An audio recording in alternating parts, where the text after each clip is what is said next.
How can I make my team members motivated and productive in work? If you're a boss, you're a CEO, you have a company and you have issues with your team, I think this is for you.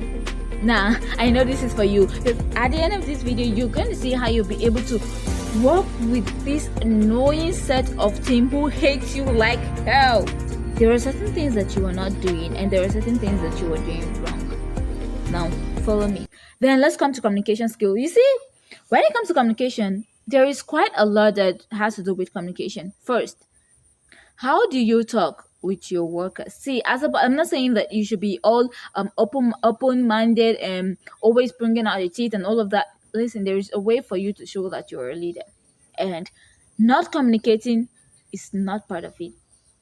One thing about communication is that you get to know what's wrong with the person. If I am a worker and I have something going on, maybe I don't even have a place to sleep. Maybe my landlord is just disturbing me of the rent, or maybe my mom has cancer and she's got this big, huge amount of money that we're supposed to pay for the surgery, or maybe I just came out of a relationship, a very heartbreaking relationship. Listen, when your team members or your workers are having a pressing personal issue and you do not know how to communicate and reach out to them, to care about them, to care about them enough to know what's wrong with them, or at least even if there's nothing wrong with them, you at least reach out to them to know how they're doing, I'll tell you for a fact, they will never be motivated to do anything at work. Why? Because first, they don't see you as a caring boss, someone that cares about their well-being. And second, they don't see you as a boss that cares about them in that company. That is, you not reaching out to them means that you don't care if they leave, or you don't care if they die, or you don't care if something happens to them. They are humans, for God's sake. One easy motivation for any worker is that they are able to see that you have them at heart. So they're not just some slaves or some work dolls or some man labor that you just fetch out from somewhere with no life or no business at all or no purpose in life. To be honest, the fact that they're working at your company does not mean that they don't have a plan B. Or do you think that they cannot just cause problem or troubles to your company because of your evil attitude towards them? I'll be honest with you. One thing that easily gets your workers motivated is that you care about them. They'll be motivated to want to take your business at heart and make your company's problems seem as theirs.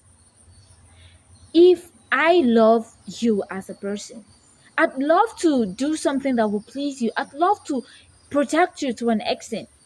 I'd love to protect your image, your reputation. If I hear someone talking bad about you, I'd want to defend you. If I hear something bad happening to the company, I'd love to put in my energy to see that that thing does not thrive.